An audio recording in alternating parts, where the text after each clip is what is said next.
Hi, and welcome to the show where we share the stories of the many who intersect with our healthcare system but are rarely heard from. My name is Kevin Poe, founder and editor of Kevin MD. Today on the show, we have Anthony Langley. He's a nurse, and he wrote the Kevin MD article, which is an excerpt from his book, Nurses Do Not Get Paid Extra for Being Pharmacists. And again, that comes from his book, Nurses Are Nuts. Anthony, welcome to the show. Okay, thank you. So we'll get into your book in a little bit, but first off, can you tell me your story and your journey to where you are today? Well, I didn't start off in nursing.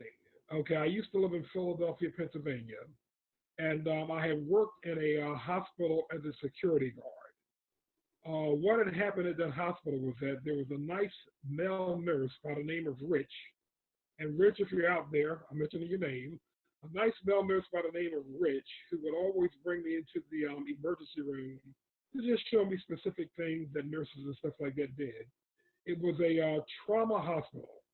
So we have received like lots of stabbing victims and gunshot wounds and things of that nature. And he would just bring me back a lot of times just to let me view what nurses and things like that did. And from there, I pretty much got interested in nursing. Before I had went to nursing school, I had got a degree in criminal justice. I was studying a little law at the time. To make a long story short, law was something that my father had liked a whole lot, so I was pretty much doing it just to satisfy him. But it wasn't the route I took. Again, I got interested in the nursing profession. Okay, being that I was working as a security guard, like I said, in this hospital, and this male nurse had started to show me a lot of things that nurses and stuff like that had did, and I decided to, pursue a nursing career. I graduated from Temple University Hospital in Philadelphia, Pennsylvania. I think the year was 1990, when I graduated. And I pretty much got started from there. Worked in Philadelphia for 9 years at a hospital by the name of Hahnemann University Hospital, which is now closed. Mm-hmm. After 100 years, they finally closed the hospital. A lot of monetary issues and things like that. But anyway, I worked there for 9 years, and then we had moved to Florida. We had moved to a little town called Kissimmee at first. Mm-hmm. And I worked at a hospital called Orlando Regional Medical Center there. Mm-hmm. We had ended up moving to South Florida. A daughter of mine, I have three children, but one of my daughters had got accepted to the University of Miami, so we had wanted to move down to South Florida, a little bit closer, okay, to Miami, without actually moving to Miami. Since I was there, I've been at Boca Regional Hospital. All right. And tell me, what department do you practice in currently? The recovery room. Thank you. All right. And how are things there? We are speaking in the third week of August. How is the pandemic affecting your hospital? It's not too bad. Now, I'm not working there as much, okay, was at the beginning, because I had also ended up taking a position, okay, at a surgery center in Boca Raton Hospital. And I put most of my work in there. Okay, so things have kind of tallied off a little bit at Boca Regional. Like I said, but things pretty much have slowed down because of the pandemic and stuff like that. So work has been a little scarce everywhere. Sure. So let's talk about your book, Nurses Are Nuts, a provocative title. Can you share with my audience why you decided to write your book and a little bit about what it's about? Okay, well, the book talks about. I wanted to emphasize in the book, okay, that the things that nurses and stuff like that do in the hospitals for other professions, for the other disciplines in the hospital. There are tons of things that nurses do in the hospitals for other professions, for the other, I keep saying professions, for the other disciplines that I feel nurses don't have to do. Okay. We get no credit for it. We do tons of things for doctors. We do tons of things for the anesthesiologist department, uh, physical therapy, you name it. It goes on and on and on and on, okay, with nurses. And like I said, we don't get any extra compensation or anything like that for doing those things. Okay, and a lot of times we get no thanks for it at all from the other disciplines. So I wanted to write a book to point this out to other nurses and stuff like that, that we are actually doing tons of things that we get no extra compensation for. okay, that we get no extra thanks for. And I think it should just slow down and stop. What are some examples of things that you feel nurses are doing that are beyond their job scope and don't get any credit for? Well, not really beyond the job scope, but in other words, a lot of times doctors and stuff like that, they need things hooked up on the computer, X-ray results, lab results, and things of that nature, which they have access to doing themselves. Okay, but they never end up doing it. Okay, a lot of times we end up doing it.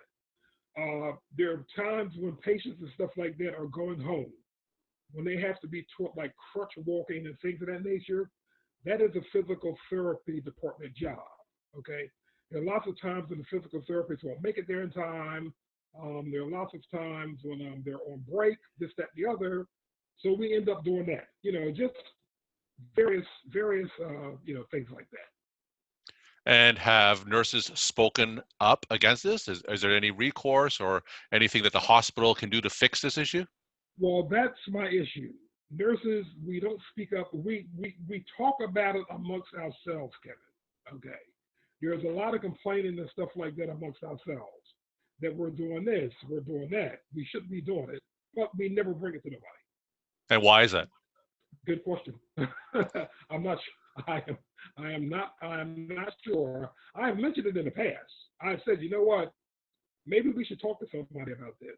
But the conversations and stuff like that never get too far. Sure. We just keep doing it. So let's take a step back. I'm interested in hearing more about your journey from being a security guard to a nurse. Now, how difficult was that transition, and what were some of the challenges that you faced in making it? Well, it wasn't really hard from leaving it. But like I said, I got a lot of information on what nurses and stuff like that were doing from this gentleman by the name of Rich in the emergency room there.